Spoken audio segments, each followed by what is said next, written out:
Bonjour, on va commencer l'étude des différents cycles biochimiques par le cycle du carbone. Le cycle du carbone est un des cycles très importants cette année.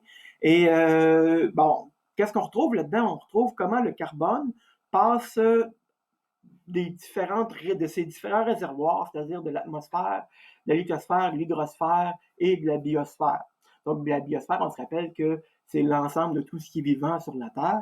Et évidemment, les cycles, ce sont des choses qui sont complexes à comprendre. Donc, je vais faire disparaître mon visage puisque vous allez voir qu'il n'y a pas de place pour moi dans cette présentation. Ah! Donc, le cycle du carbone. Le carbone est important pour la vie, hein, parce que la majorité des tissus, la majorité de tout organisme vivant est composé en carbone. En fait, si on enlève l'eau de tous les organismes vivants, l'élément qui vient après, la substance qui vient après, qui est la plus abondante, c'est le carbone.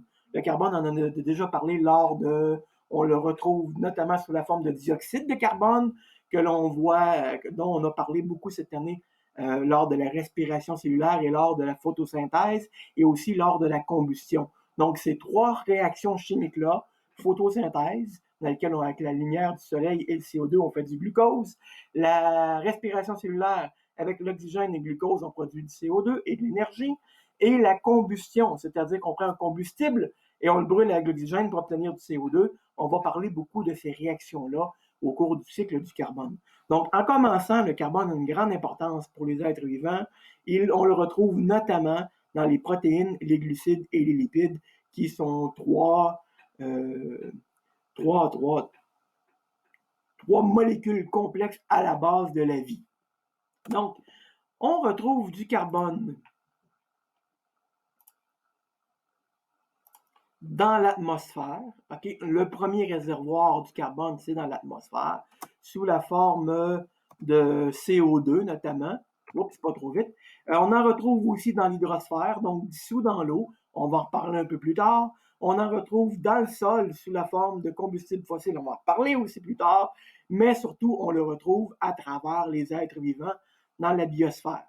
Donc, commençons notre histoire du carbone par le CO2 dans l'atmosphère.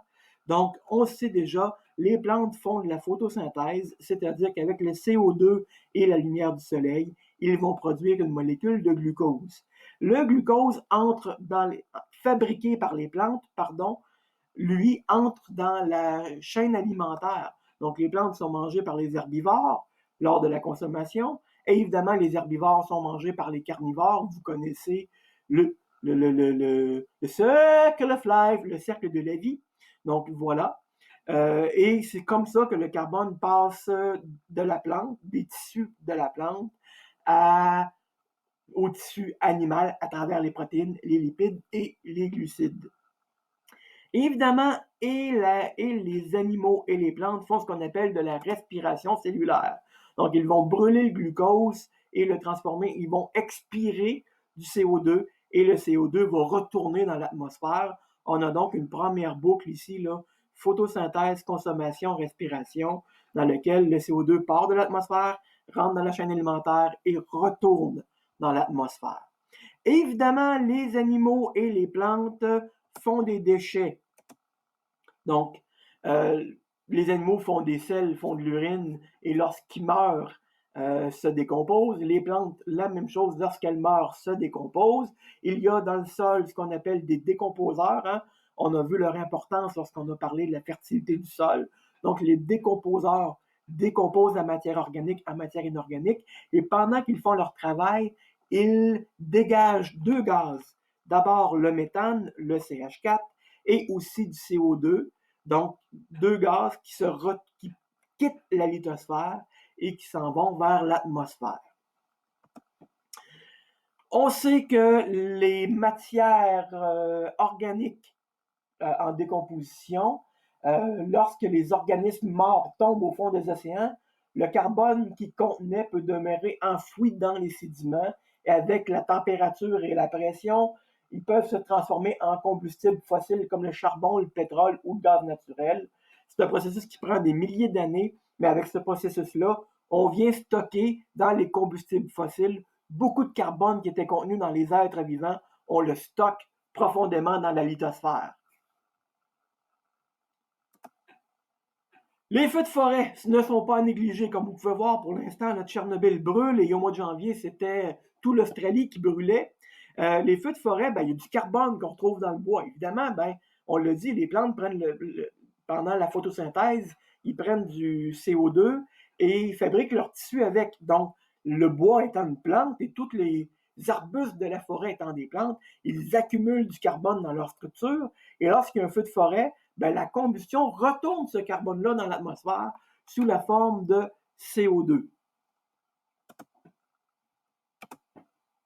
Une partie du CO2 se dissout dans les eaux de l'océan avec, il y a des vagues, des tempêtes marines, l'eau est brassée avec l'air, une portion du dioxyde de carbone qui est dissous dans l'eau réagit avec les molécules d'eau, réagit ensuite avec du calcium qui se trouve dissous dans l'eau et ça devient du carbonate de calcium. Cette substance-là, le carbonate de calcium, rentre dans la composition des coquilles et des squelettes, les os des animaux marins.